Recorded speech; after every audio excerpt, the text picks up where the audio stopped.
Meus irmãos, a paz do Senhor, Cláudio Souza, nosso canal Discipulando com a Bíblia, e hoje trazendo o nosso resumo da nossa 13ª lição da nossa revista de jovem deste segundo trimestre de 2023, falando sobre o livro do Salmo, né? Essa nossa revista deste segundo trimestre trouxe algumas abordagens sobre alguns salmos. E fechando o trimestre, na nossa 13ª lição, que tem como título A Beleza da Unidade Espiritual.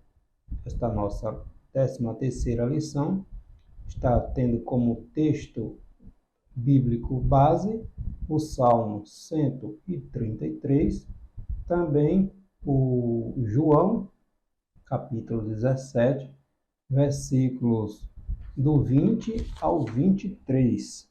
Evangelho escrito pelo apóstolo João, capítulo 17, versículo do 20 ao 23, falando sobre a oração intercessora sacerdotal do Senhor Jesus Cristo. Nós trouxemos resumo das nossas lições, uma reflexão a respeito do conteúdo das nossas lições, e hoje fechando essa nossa revista, essa nossa 13ª lição, ela está para o dia 25 de junho de 2023. Mas como antecipamos os nossos resumos, estamos disponibilizando para você acompanhar também. A beleza da unidade espiritual. Nosso texto principal está no Salmo 133, verso 1, muito conhecido, né? Ó, quão bom e quão suave é que os irmãos vivam em união. O resumo da nossa lição: a unidade da Igreja de Cristo começa em Deus, em nosso relacionamento pessoal com Cristo. Os objetivos desta nossa lição: mostrar a beleza da unidade, compreender que fomos unidos para a fidelidade e frutificação, e explicar os elementos da unidade na Igreja de Cristo. Unidade.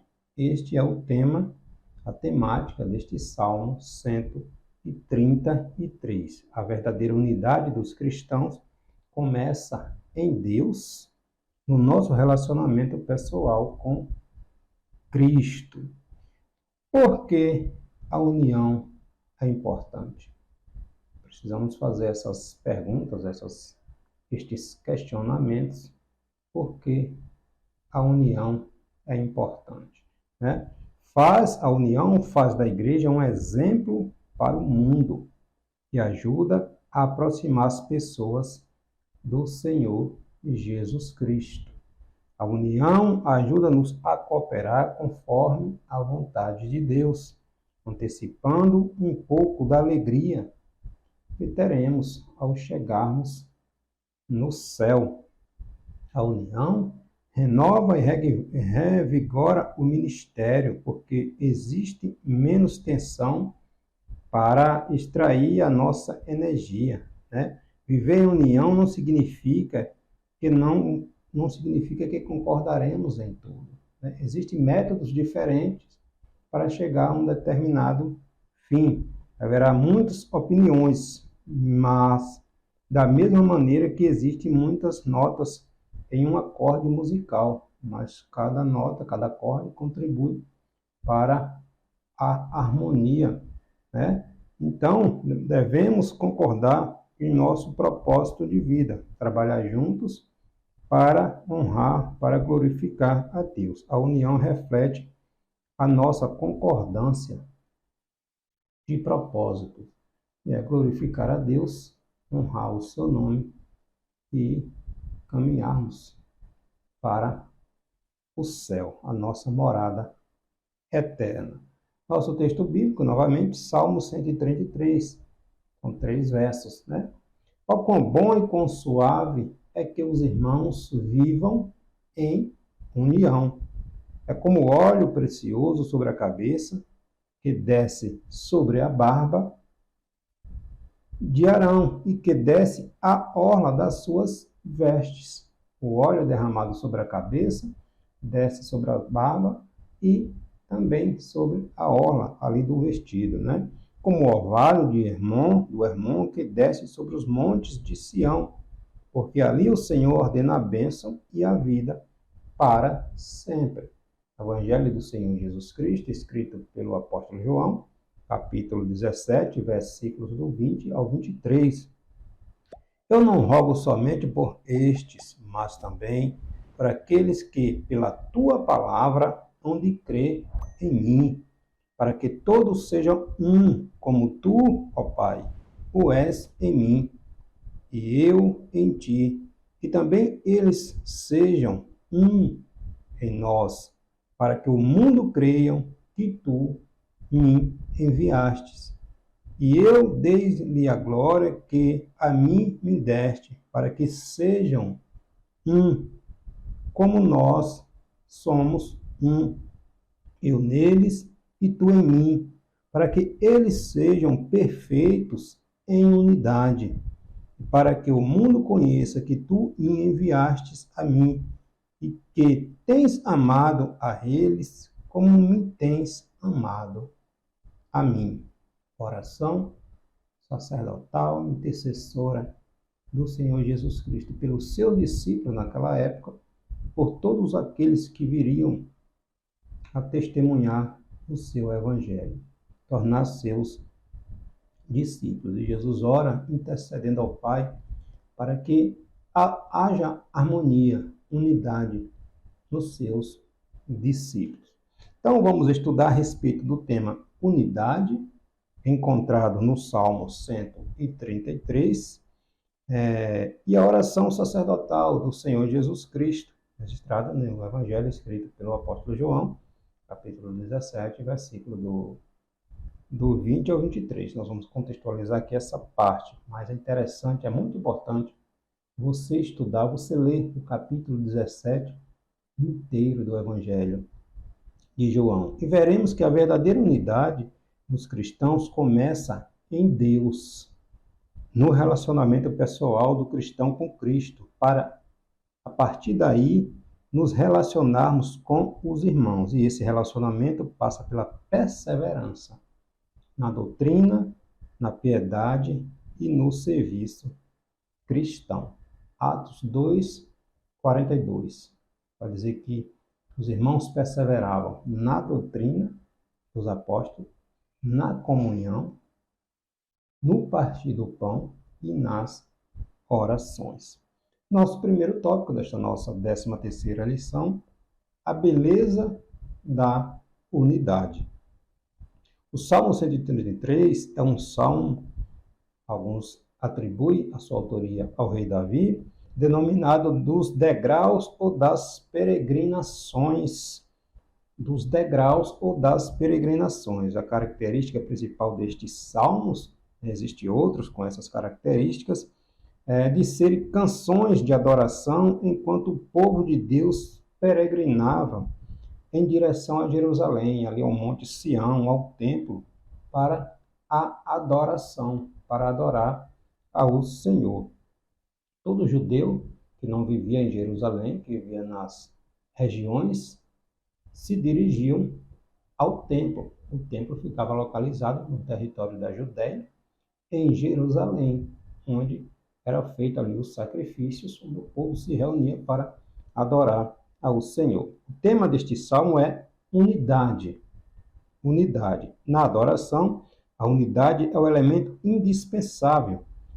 É o contraponto a qualquer ideia de egoísmo ou disputa. Tem que haver harmonia entre o povo de Deus. O Salmo 133 revela a beleza da unidade, ó quão bom e quão suave é que os irmãos vivam em harmonia, em união, de uma família natural, bem como da família espiritual. No meio do povo de Deus, não pode haver disputa. Somos um em Cristo. Muitos membros, mas que compõem o corpo de Cristo, né? O braço não vive sem a perna não vive sem uma cabeça. Então é uma unidade, unidade. Cada um contribuindo para a harmonia, para o propósito, para o objetivo do todo, né? A unidade é boa e suave. Ó, quão bom e suave é que os irmãos vivam em união. Duas expressões se destacam neste verso, o verso primeiro. Quão bom e suave. O salmista deseja demonstrar a beleza da unidade entre irmãos de uma família natural para animar a unidade espiritual da nação, do povo de Israel. O povo dirigia-se à adoração a Jerusalém, ao templo, e era necessário haver harmonia, unidade entre o povo de Deus. Deus é o centro, Jesus é o centro. Tem que ser cristocêntrica, não egocêntrica. Jesus sempre tem que ser o centro. E tem que haver unidade entre as várias denominações, ministérios, porque a Igreja de Cristo, aquela que vai para o céu, é uma só. Aquela que é lavada, remida pelo sangue de Jesus. Lavada, remida pelo sangue do Senhor Jesus Cristo. Quando irmãos vivem guerreando entre si, é uma tragédia. Famílias inteiras sofrem quando há falta de unidade, de união, de harmonia, de entendimento entre membros de uma família. Então, do que falar então? De membros do corpo de Cristo. Disputas por poder, por posição, por cargo. É triste quando perdemos a visão do reino e olhamos apenas para o nosso próprio eu, para o egoísmo imperando em nós, quando o propósito principal é glorificar a Deus, é dar o exemplo para que outros, através do exemplo, do testemunho pessoal, venham ter encontro com Jesus, né? Essa imagem da unidade familiar deve transbordar para a unidade espiritual. O salmista espera que os peregrinos que iam para Israel, para Jerusalém, os israelitas aplicassem essa verdade ao subir unidos para a adoração ali no templo. Na realidade, na nossa igreja local, somos irmãos espirituais em Cristo Jesus, né? E quão belo e bom suave é quando a unidade é a nossa realidade, harmonia, união dentro do corpo de Cristo. Não pode haver divisão no corpo de Cristo, disputas por posição, por cargo, enfim. Tudo tem que ser para a glória de Deus. Nosso principal objetivo tem que ser o céu. Independente de ocupar posição ou não na igreja, na denominação, no ministério, enfim. Nós fomos salvos para ir para o céu. Aquilo que Deus estabeleceu pela sua presciência, pela sua vontade, pela sua sabedoria, cumprir-se-á em nossa vida, no tempo de Deus. Ainda que o homem venha colocar empecilho para que isso venha acontecer, ninguém frustra os planos de Deus. Então, sossega o seu coração, ainda que você esteja sendo pisado, humilhado, preterido, confie em Deus. A alegria nossa não é por cargo ou por posição, é em ter certeza de que estamos com o nome escrito no livro da vida. Esta é a nossa alegria, é ter certeza de que estamos caminhando à Nova Jerusalém. Duas imagens, o óleo da unção e o orvalho de Hermon. O salmista usa duas imagens para falar a respeito do valor e da beleza da unidade. O óleo da unção e o orvalho de Hermon, o óleo da unção sobre o sumo sacerdote. No momento ali, no ato da consagração do sumo sacerdote, acontecia apenas uma vez na vida dele e tratava-se de coisa santa. Era santo, o sacerdote tinha que se santificar, ser consagrado para o sumo sacerdote, para ser ali o intercessor do povo, ali nos sacrifícios, né? Sacrificava ali, o povo levava os sacrifícios e o sumo sacerdote intercedia. O sumo sacerdote, na época ali do Antigo Testamento, entrava uma vez no Santo do Santo, onde estava ali a Arca da Aliança, para oferecer sacrifício por si, pela sua família e pelo povo, e uma vez ao ano, né? Então, o perfume do óleo exalava todo o ambiente conforme ele escorria sobre o corpo do sumo sacerdote, né? A sua cabeça, descendo pela barba e também tomando ali as suas vestes, descendo ali sobre as suas vestes, mostrando a unidade. Cabeça, barba, tronco, todo o corpo do sumo sacerdote ali, o óleo escorria ali, mostrando a unidade. Então tem que haver a harmonia. A comparação é clara. A unidade espiritual, do ponto de vista do nosso Senhor, né, é coisa santa, sagrada, que destila o bom perfume, a formosura e doçura em qualquer ambiente pelo qual passar. Né? Quão bom e quão suave é que vivamos em união. O orvalho de Hermon que desce sobre os montes de Sião, né? Do ponto de vista geográfico, o Monte Hermon está bem distante do Monte de Sião. Este fica no sentido sul e aquele no sentido norte. O Monte Hermon ele tem ali 2.814 metros de altitude, né? O pico deste monte fica sempre encoberto de neve, enquanto as terras ali ao redor queimam, o calor insuportável ali pelo sol, pelo verão ali. E o pico ali do Monte do Hermon sempre coberto de neve. O Monte Hermon ali, ele que faz divisão ali entre Israel e a Síria. No Rio Jordão, como o rio ali, o Mar da Galileia, é alimentado pelas águas que descem ali do Monte Hermon. Então, o Monte Hermon é cercado de uma região em que o sol é escaldante. Entretanto, por ser um monte bem elevado, o seu pico sempre está coberto de neve. É o orvalho do Hermon que levará frescor à vida e à área de vegetação castigada ali pelo sol escaldante ali ao derredor, até chegar ao Monte Sião. Ó, como o orvalho do Hermon, que desce sobre os montes de Sião, porque ali o Senhor ordena a bênção e a vida para sempre. Então, apesar da região estar sendo castigada ali pelo sol, o monte, o gelo, a neve ali no pico do monte, ela escorre e alimenta, levando água, levando vida.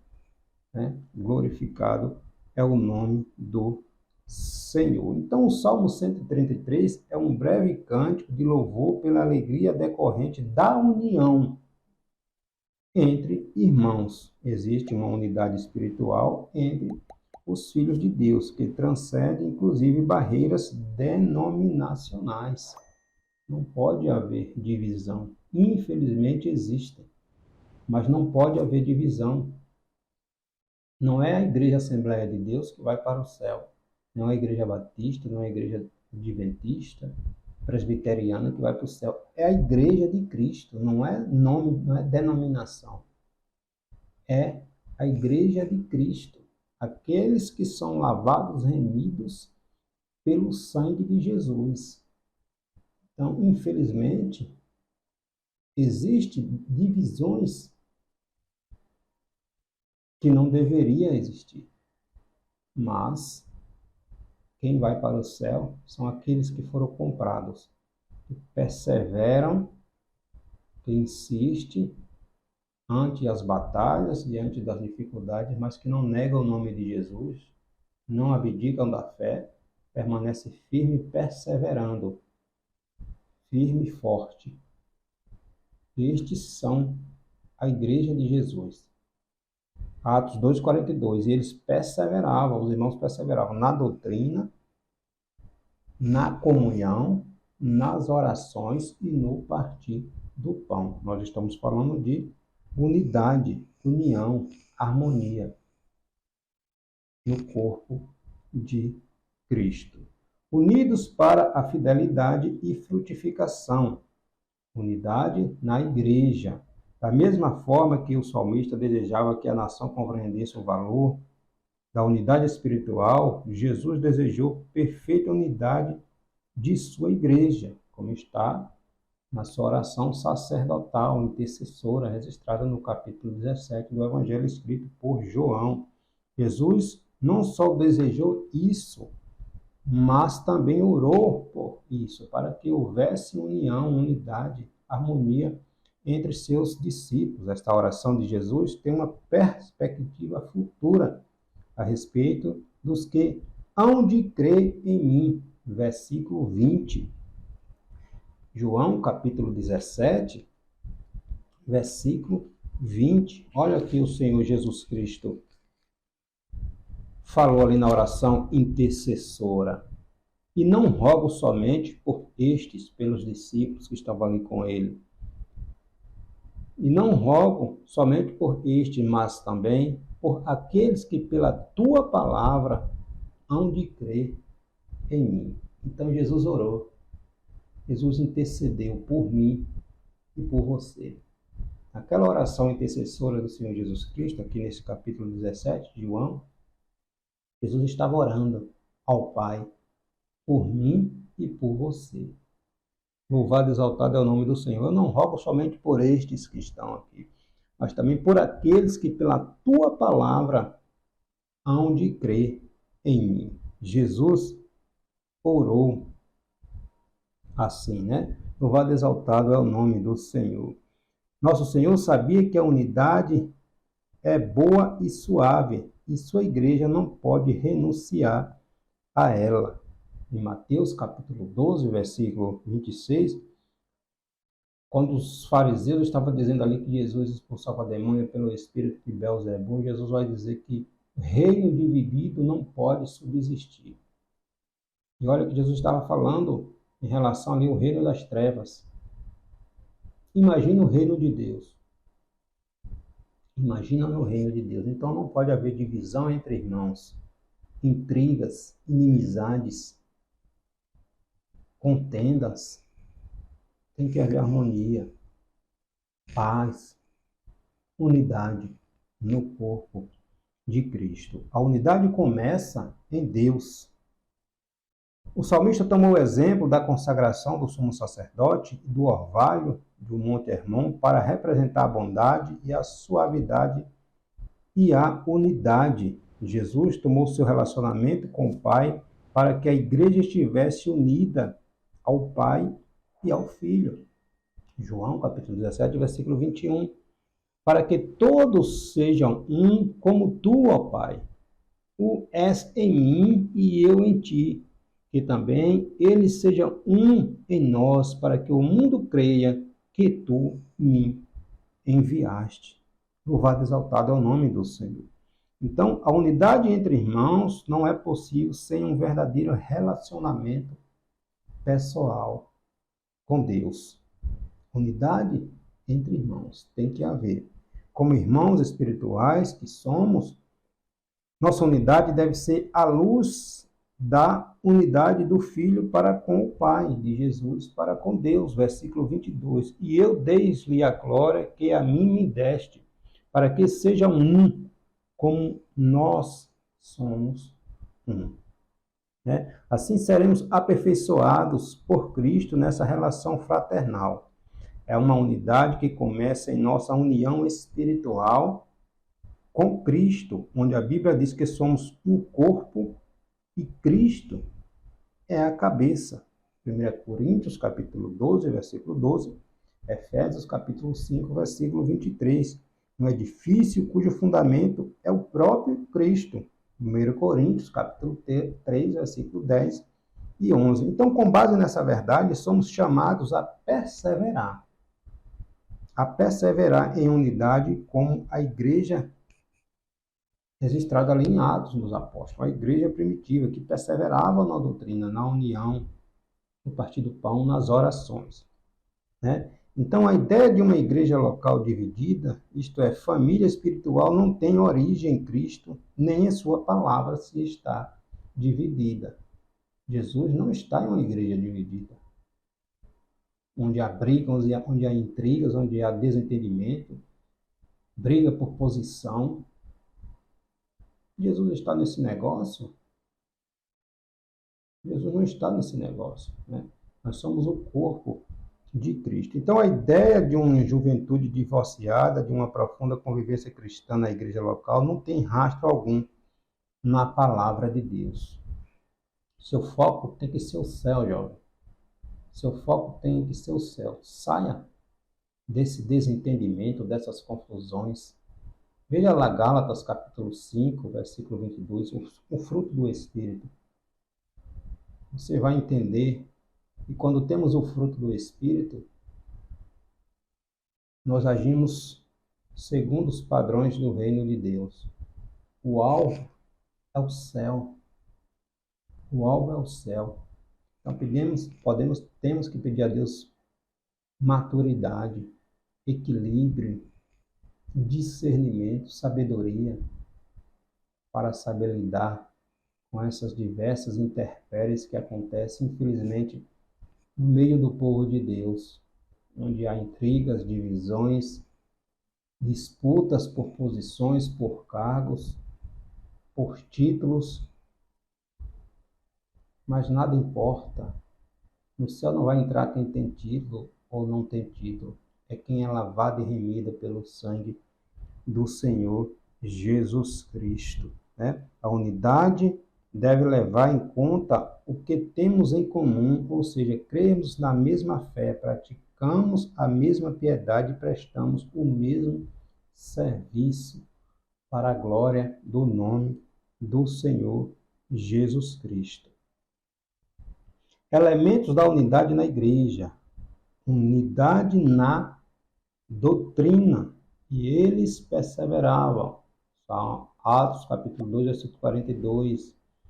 Na doutrina dos apóstolos. O Novo Testamento apresenta a doutrina como elemento importante na unidade cristã. E eles perseveravam na doutrina dos apóstolos. Atos 2, 42.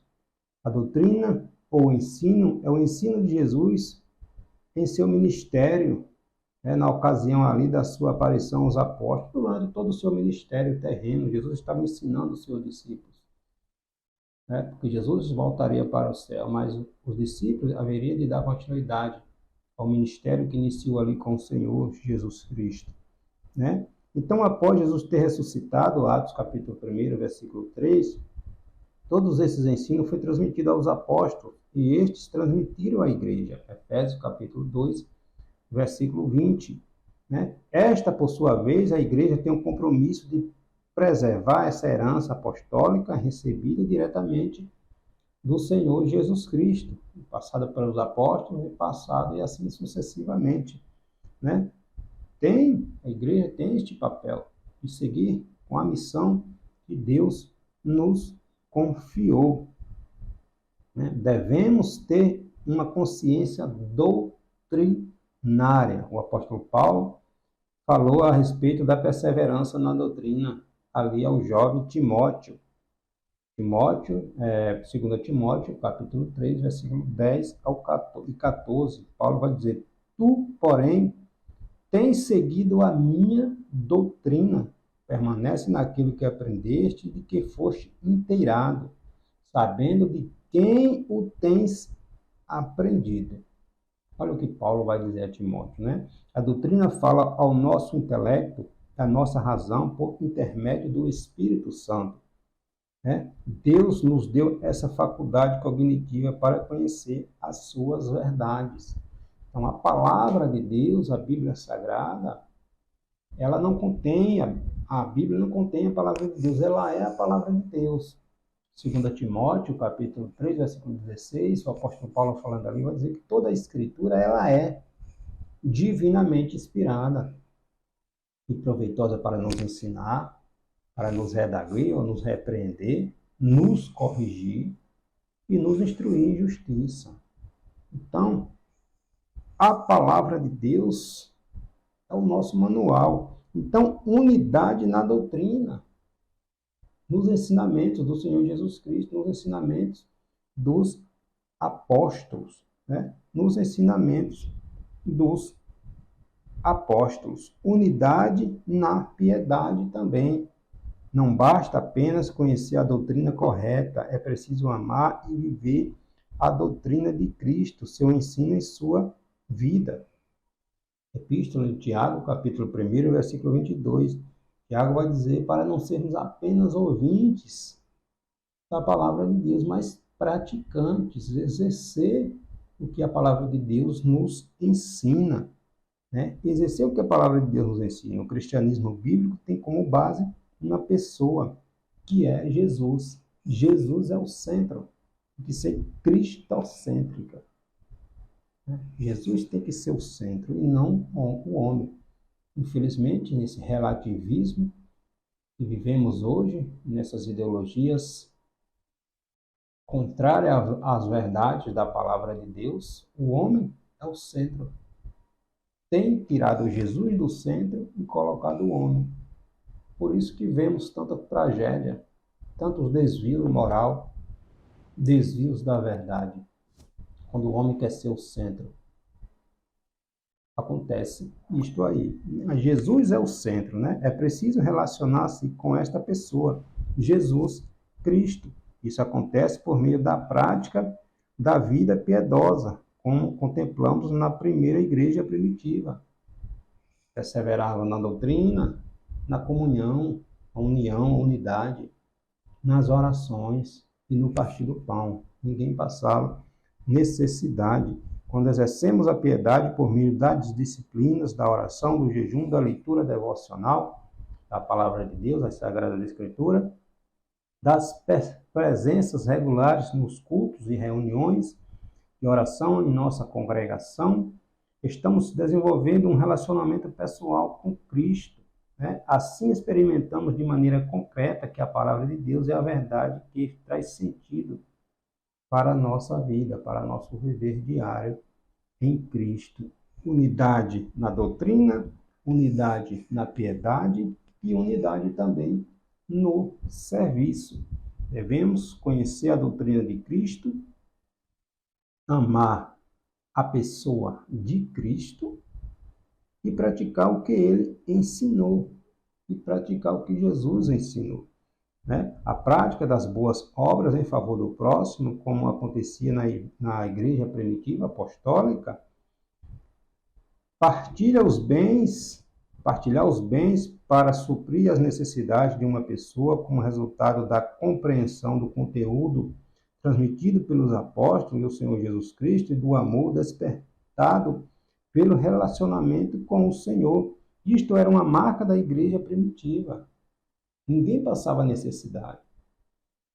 Se eu tenho 2 quilos de feijão na minha casa, mas tem um irmão que bate na minha porta que não tem nenhum. Eu tenho 2, vamos exemplificar. Aí um irmão bate na minha porta porque não tem nada para comer naquele dia.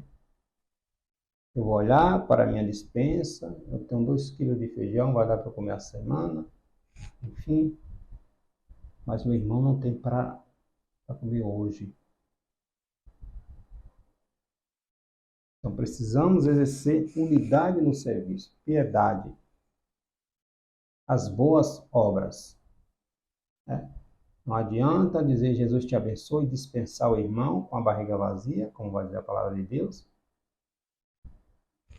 Não estou exercendo o amor que a palavra de Deus prega.